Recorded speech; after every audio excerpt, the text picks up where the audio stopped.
کوئی نہیں مسئلہ۔ اچھا سر، آپ نے جو فرمایا نا کہ نقصان ثابت ہے نا، تو ان ہوں، حضرات کا جو موقف ہے نا، وہ شاید میں آپ کو سمجھا نہیں پایا، علماء کا۔ عوام الناس کو تو ان کیا؟ چیزوں کی سمجھ ہی نہیں نا۔ علماء ہوں، کی جو تحریریں میں نے پڑھی ہیں، بڑے بڑے علماء کی، یعنی کہ ہوں، ٹاپ لیول کے، جنہوں نے حفاظت قرآن پہ لکھی ہیں، وہ کہتے ہیں مثال کے طور پہ جیسے اب یہ آیت رجم ہے نا، یا آیت ہوں، رضات، وہ کہتے ہیں جی اس میں نقصان کس بات کا ہے؟ جب یہ ثابت ہے، شیعہ سنی کا اس پر اجماع ہے کہ قرآن میں اللہ پاک بعض آیات ایسی نازل فرماتا ہے کہ جن آیات کو بعد میں تبدیل فرما دیتا ہے یا ان کا لوگوں کے دلوں سے محو فرما دیتا ہے، تو نقصان کس بات کا؟ وہ کہتے ہیں جی اللہ نے چاہا لوگوں کے دلوں سے محو ہو گئیں، اتری تھیں لیکن نہیں اللہ نے قرآن میں شامل کرائیں۔ وہ کہتے ہیں ہم اس کو بدنیتی پہ نہیں کہتے، جبکہ ہوں۔ شیعہ کہتے ہیں کہ بدنیتی کے تحت یہ جان بوجھ کے بےمانی کی ہے نعوذ باللہ صحابہ نے۔ وہ کہتے ہیں ہمارے میں بڑا دو میں بنیادی فرق ہے، ہم تو نقصان کے قائل ہی نہیں۔ وہ کہتے ہیں جی ہم کہتے ہیں کہ جتنی مرضی منسوخ ہوئی ہیں، اللہ نے ایسا چاہا تھا لوگوں کے دلوں سے محو کرا دی، موجودہ قرآن میں نہیں ہے۔ جبکہ شیعہ کہتے ہیں دیکھ کہ اسی قرآن میں ہیں، بدنیتی کے تحت نعوذ باللہ نکالی۔ یہ دیکھیں، وہ کہنا چاہتے ہیں۔ دین کے معاملے میں جو کچھ انسان کہتا ہے نا، نہ صرف دین کے معاملے، کسی بھی مسئلے پر اگر میں اپنے آپ سے کوئی کہانی بنا کے آپ کو سناؤں تو وہ تو صرف ایک کہانی ہے، وہ صرف میرے تخیلات ہیں، صرف میرے خیالات ہیں، اس کی کوئی حقیقت سے کوئی وابستگی نہیں ہے۔ بات وہی صحیح ہو گئی جو دلیل کے بنا پر ہوگی۔ ہم جو کچھ بھی کہتے ہیں نا، قرآن کے ساتھ یہ ہوا، قرآن کے ساتھ یہ نہیں ہوا، اس کی دلیل ہونی چاہیے۔ دلیل ہے تو بات صحیح ہے۔ علماء جو کچھ فرماتے ہیں، اگر ان علماء کی بات حجت نہیں ہے، علماء اگر اپنے آپ سے بناتے ہیں، گڑتے ہیں نا، تو اس کی وہ عالمی فاسق ہے جو اپنے آپ سے بناتا ہے دلیل کے بغیر، اس طرح اس طرح اس طرح اس طرح۔ وہ دلیل دکھاؤ میں بھائی، ہم بھی بنا سکتے ہیں، بہت کچھ بنا سکتے ہیں، یہ دین اس طرح تو نہیں ہے۔ اب میں اب بناتا جاؤں گڑتا جاؤں، میرے اپنے جنون جو ہے، میرے اپنے وہم و گمان جو ہے بناتا جاؤں، اس کو کیا اہمیت ہے بھائی؟ کوئی اہمیت ہی نہیں ہے اس کی۔ اب علماء اگر کہتے ہیں کہ اللہ نے فلانے کے دل سے نکال دیا، یہ کس لیے کہتے ہیں؟ یہ قرآن کی آیت ما ننسخ من آیت او ننسها نأتی بخیر منها او مثلها، کہ اللہ تعالیٰ اس آیت کی وہ ترجمہ اس طرح کرتے ہیں، ما ننسخ من آیت، ہم کسی آیت کو نسخ نہیں کرتے، او ننسها، او اس کو فراموش نہیں کراتے۔ انسا، نسی فراموشی کو کہتے ہیں، انسا ہاں فراموش کرانا، ہم کسی کو فراموش نہیں کراتے۔ ناتی بمثلها، ناتی بخیر منها او مثلها، مگر وہ آیت جو اس کو فراموش کرا دیا، اس کو یا اس کو نسخ کر دیا، اسی جیسا یا اس سے بہتر کوئی آیت ہم نازل کرتے ہیں، ٹھیک ہے نا۔ لیکن انسا کا مطلب کیا ہے؟ انسا کا مطلب یہ فراموشی کرانا بھی ہے، ایک اور مطلب بھی ہے، وہ کیا ہے؟ اس کو اپنے حال پہ چھوڑ دینا، حال پہ چھوڑ دینا۔ ما ننسخ من آیت، ہم کسی آیت کو نسخ نہیں کرتے، او ننسها، یا اس کو اپنے حال پہ چھوڑ دیتے ہیں، ناتی بخیر منہا و مثلہا، ہم اس سے بہتر لاتے ہیں، اسی جیسا لاتے ہیں۔ اگر کوئی آیت کو اس کو اپنے حال پہ چھوڑ دینا، اس کو نسخ نہیں کرتے، اس سے بھی اسی جیسا آیت مزید نازل ہوگی، اس سے بہتر مزید آیت یہ کہہ رہا ہے، ٹھیک ہے نا۔ تو یہ کوئی صریح نہیں ہے کہ اللہ بلوا دیتا ہے، ٹھیک ہے نا۔ پھر اگر اللہ بلوا دیتا ہے، ذہنوں سے محو ہو جاتی ہے بھائی، اس کی کوئی ہمیں حدیث دکھاؤ، مثلا کوئی حدیث دکھائے بھائی کہ اللہ نے فلان مقام پر کوئی آیات نازل کرا دی، پھر معجزے کے طور پر سب لوگوں کو بھول گئے بھائی، ایک سورہ ہی فراموش کر دیا سب سے، اب لوگوں کو پتہ وہ سورہ کہاں ہے، ٹھیک ہے نا۔ کوئی حدیث، رسول پاک صلی اللہ علیہ وسلم کو کوئی واقعہ، صحابہ کو کوئی واقعہ، پھر اس کے برعکس یہ جن آیات کی طرف اشارہ ہو رہا ہے، جن آیات کی طرف اشارہ، وہ عائشہ خود کہہ رہی کہ یہ بھائی، وہ کہہ رہی ہے کہ میں خود پڑھتی ہے اس آیت کو، یہ آیت اس طرح وہ نہیں بولی۔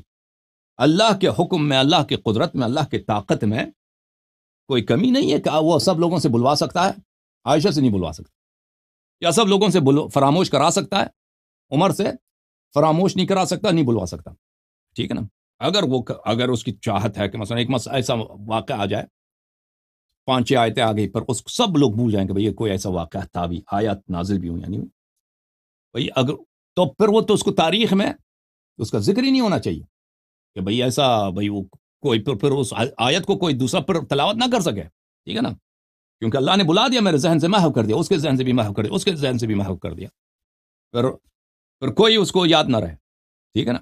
یہ تو بہرحال اس نظریے کا کوئی شاہد نہیں ہے، کوئی تائید نہیں ہے، کوئی دلیل نہیں ہے، بلکہ وہ نقصان قرآن کی جو روایات ہیں اس نظریے کو جھٹلا دیتی ہیں، یہ ایسی من گڑت بات ہے کہ اللہ نے بلوا دیا۔ بھائی بلوا دیا، محو کرا دیا ان کے ذہنوں سے، محو کہاں کرا دیا اللہ کے ان کے ذہنوں سے۔ بہرحال یہ باتیں جو ہے نا، اس کی مزید توضیح کے لیے لیکچروں کی ضرورت ہے، مواد اس میں بہت زیادہ ہے، مواد اس میں بہت زیادہ۔ ابھی اس بات کے ابطال کے لیے اتنا کافی ہے۔ مزید بات یاد رکھیے کہ جہاں تک منسوخ التلاوہ کا یہ عقیدہ ہے کہ اللہ نے بلوا دیا، نسخ ہو گیا، اس کی تلاوت ہی نسخ ہو گئی ہے، یہ کسی حدیث میں نہیں ہے، کسی روایت میں نہیں کہ رسول پاک صلی اللہ علیہ وسلم فرما دیں کہ بھئی وہ جو آیات نازل ہو گئی تھی نا، اب اس کو نہیں پڑھنا، اب اس کی تلاوت نہیں کرنا، اس کو چھوڑ دو، یہ کسی میں نہیں ہے۔ یا صحابہ کہہ دیں کہ بھئی، صحابہ کہتے ہیں بھئی ہم یہ آیت نازل ہو گئی پر ہم نے اس کو چھوڑ دیا پڑھنا، یہ کچھ کہیں بھی نہیں ہے۔ منسوخ التلاوہ کا نظریہ بعد میں شروع ہوا ہے، بعد میں، کیونکہ علماء نے دیکھا کہ آیات بہت ایسی ہیں، آیات ایسی بہت ساری ہیں کہ بھئی قرآن کا اتنا سا ضائع ہو چکا ہے، اتنی آیتیں نہیں ہیں قرآن، وہ کہاں یہ کہانی شروع کر دی منسوخ التلاوہ کی۔ منسوخ التلاوہ اگر حق ہوتا، علماء کی من گڑت بات نہ ہوتی، تو اس کا کوئی سپورٹ بھی ہوتا، اس کا کوئی تائید بھی ہوتی نا، کچھ بھی نہیں ہے، ایسے من گڑت بنا دیا۔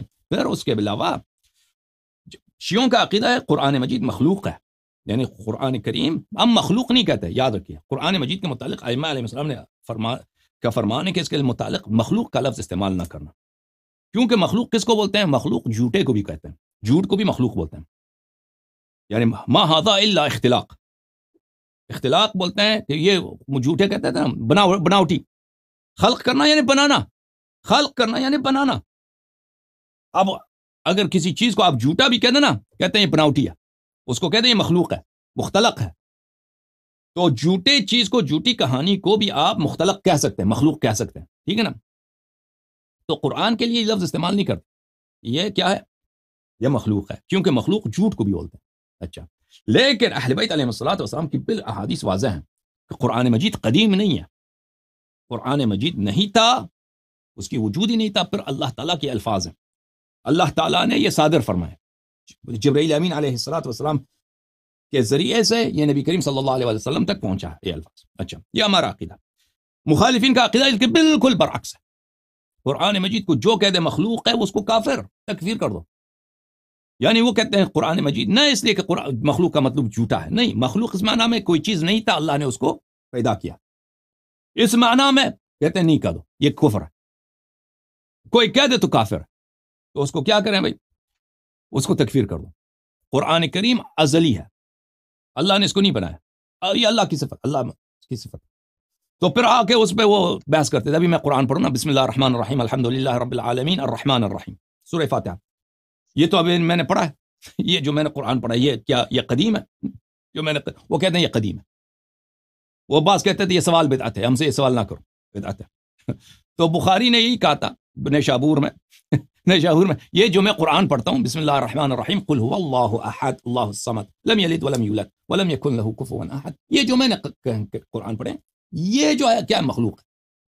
تو بخاری کی تکفیر کی گئی، اس کو مار کے تو نہیں، اس کو بس وہاں سے مجبور کیا گیا کہ وہاں سے نکل جائے نیشابور سے، یہ بخارا چلا گیا۔ پھر بخارا کے نیشابور کے علماء اور بغداد کے علماء نے بخارا کے امیر کو خط لکھا کہ یہ آدمی کافر ہے، اس کا عقیدہ باطل ہے۔ پھر بخارا کے امیر نے اس کو نکال دیا وہاں سے کہ تو کافر ہے، قرآن کے مجید کے متعلق تیرا عقیدہ باطل ہے۔ تو پھر وہ بالکل قسمت پرسی کی حالت میں گاؤں میں مر گیا بخاری۔ تو ان کے ہاتھ بہرحال عقیدہ بہت یہ سخت عقیدہ ہے، وہ بہت شدت کے ساتھ بھی کہ قرآن مجید کیا ہے؟ مخلوق نہیں ہے۔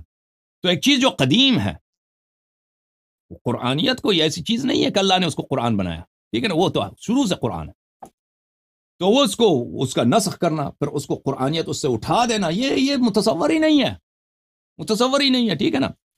اگر قرآن ہے تو ازل سے ہے، آپ لوگوں کے عقیدے کے مطابق، اس کو محو کرنا، مٹا دینا، یہ تو ہو ہی نہیں، اس کی قرآنیت ثابت ہے، ٹھیک ہے نا۔ اب ہاں یہ ہو سکتا ہے کہ کسی صفحے میں لکھا ہے آپ اس کو مٹا دیں، یہ ہو سکتا ہے، کسی کے ذہن میں وہ قرآن بھول جائے، یہ ہو سکتا ہے، لیکن اس کی قرآنیت ختم نہیں ہو سکتی۔ قرآن کے جملات ہیں وہ ازلی ابدی ہیں، ازلی ابدی، اللہ نے اس کو بنایا ہی نہیں، وہ قدیم ہے، اللہ کی طرح مخلوق ہی نہیں ہے۔